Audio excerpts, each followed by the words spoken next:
Welcome to Process to Profitability, hosted by me, Samantha Mabe. Process to Profitability centers on strategic processes that reduce costs while increasing conversions, productivity, and efficiency for creative CEO women who are growing sustainable, successful service-based businesses.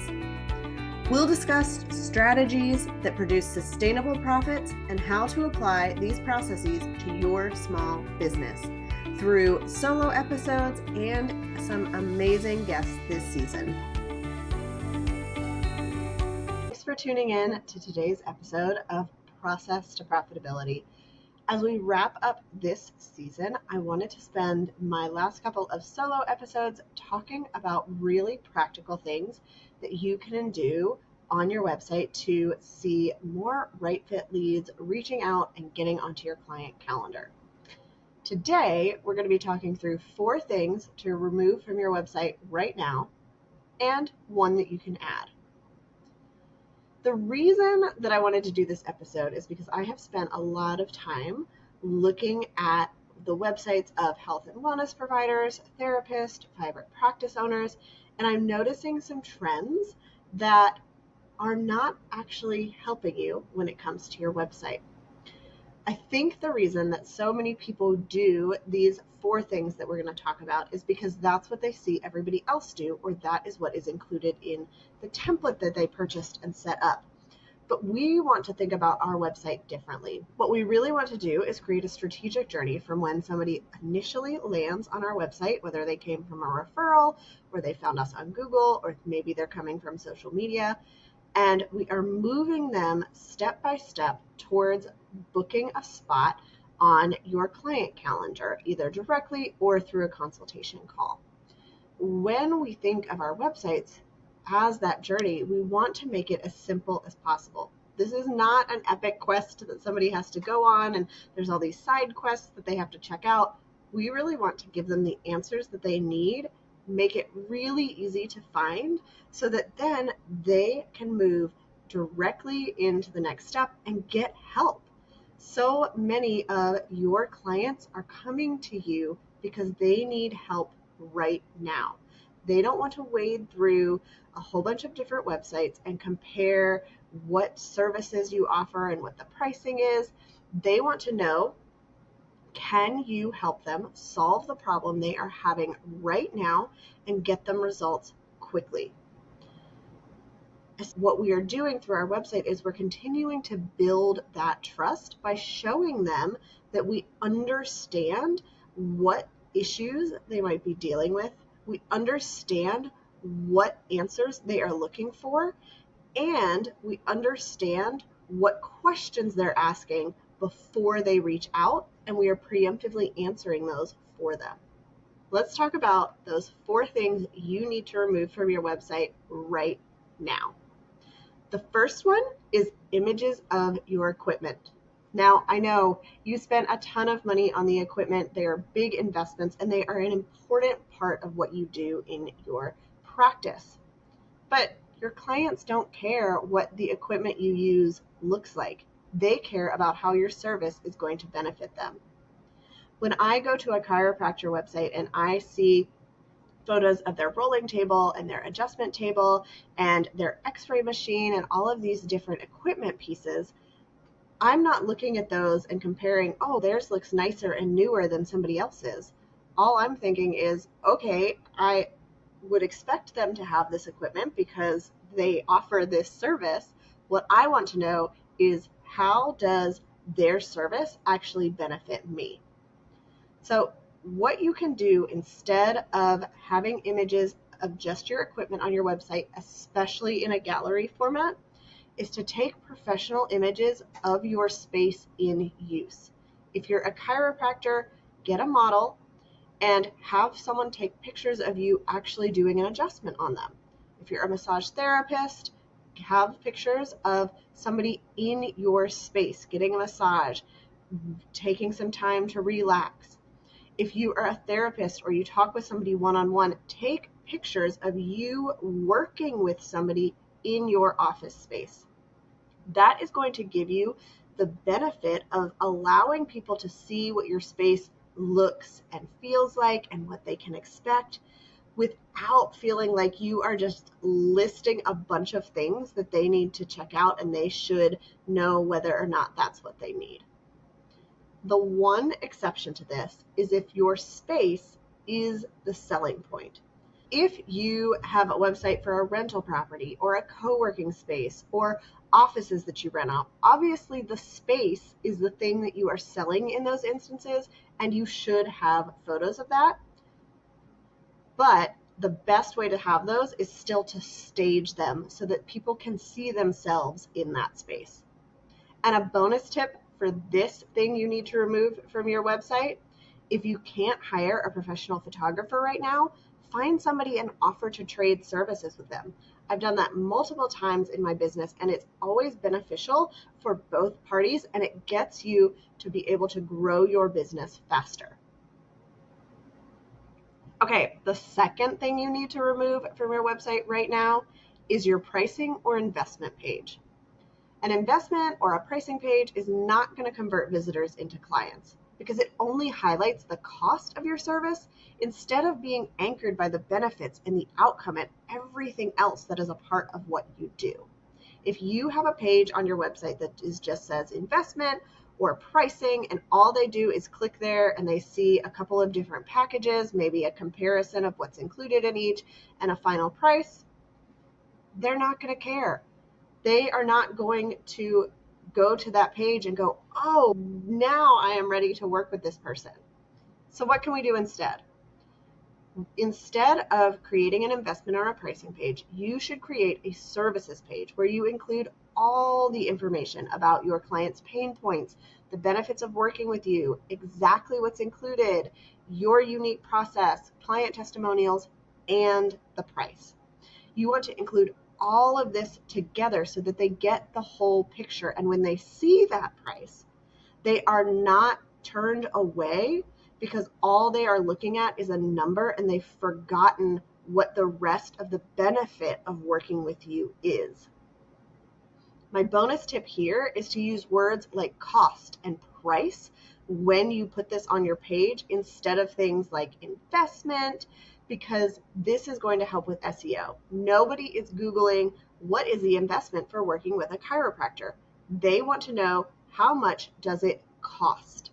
If you can use the words that your clients are actually searching for, it might not sound as fancy or as pretty, but it's going to help you show up in search results for the people who are actually looking to work with you. Number 3, what I want you to do right now, if you have a drop down on your website under your little about link, I want you to take it off. The more pages you have on your website, the more likely it is that potential clients are going to leave before booking with you. Do not include multiple pages in a drop down on your main menu, especially for your about page. What I want you to do instead is create one page that includes your business's mission, your process, the team that you have with their names, headshots, specialties. You're going to add some client testimonials. If there is something important about working with you or your industry, you want to include it all on one single page instead of breaking that into multiple pages. That's going to mean people have to spend more time looking at things that are not getting onto your client calendar.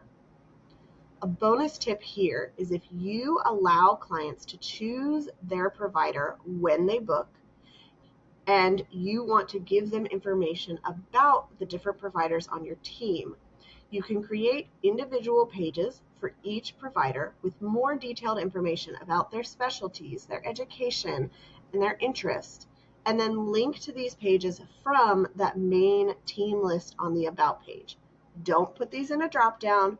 Don't put these anywhere that is in your main menu, but you will link to it from that page where you've got all of the information, and you're still allowing them to see what they need to find out or to see the information that they need to know in order to choose a provider without cluttering things up and making it confusing. If you don't allow clients to choose a provider because you want to assign them with a provider that has availability, works with their specific concerns, and you don't want them trying to compare and get onto a certain person's calendar, then don't create these pages. All you want to do on your team section of your About page is have a headshot, their name, maybe their credentials, and the overall type of service that they offer.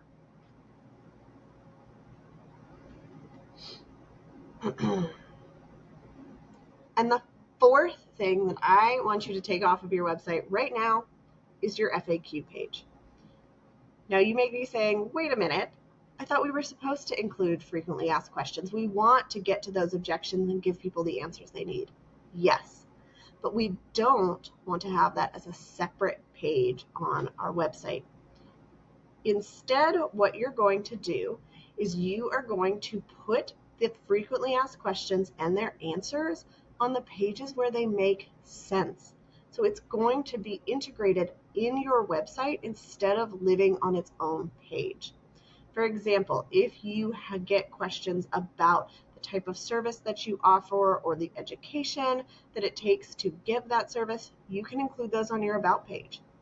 If you get questions about insurance, pricing, how often sessions are, what the onboarding process looks like, who it is that you work with, include that on your services page. And the best place to include frequently asked questions, and you can include every question that you might put on other pages, is to put it on your contact page.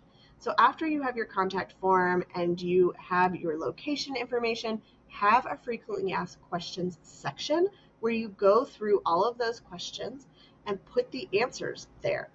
That is going to boost the SEO of your contact page because it gives you more words. But what if you want to have a link directly to those frequently asked questions for people who ask? Here's my tip for you.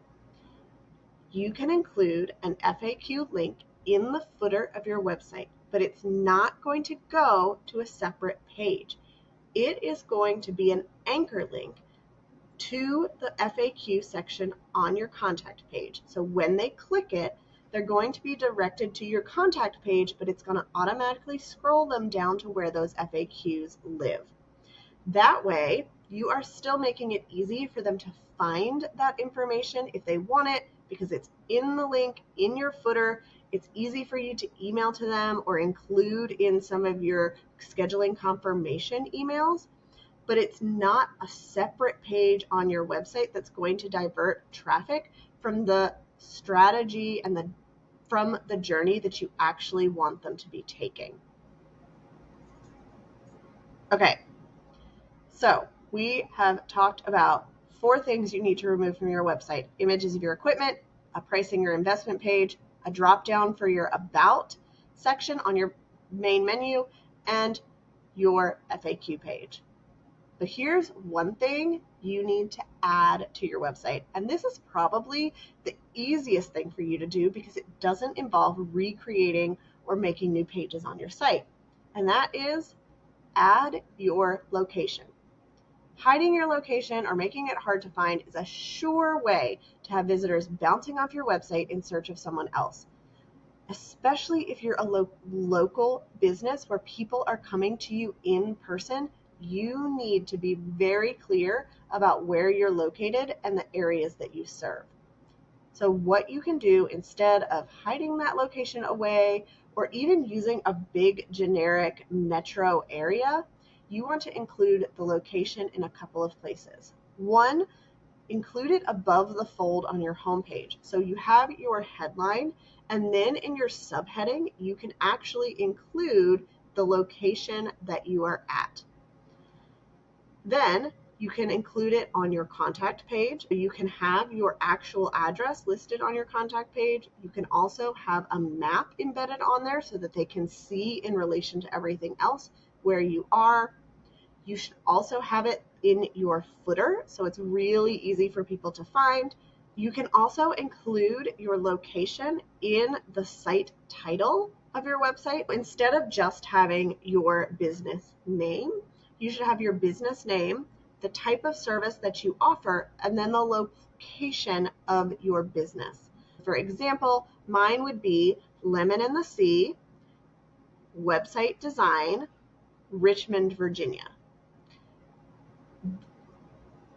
In addition to that, you want to make sure it's in the meta description of your overall website and then your individual pages. So when somebody Googles or searches for the service that you offer in your location, they are going to see you pop up because it's in the title of your site. When they see that, they're going to say, oh, Lemon in the Sea, they're located in Richmond, Virginia. And then in the description, right underneath that, they're going to say, serving the Richmond, Virginia area.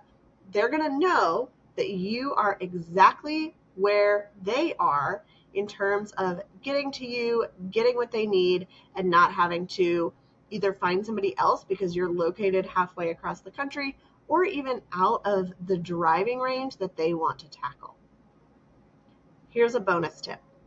Even if you travel for work, or if your service is primarily online, like a course, where you work with people through video calls, you should still include your location on your website, especially in your footer and in your meta description, because when somebody searches for that service, they are going to be shown businesses that are local to them first. So if you can say, I am located in Richmond, Virginia, and somebody comes and just searches for website design, and they are in Richmond, Virginia, which search engines know because we give them all of that data.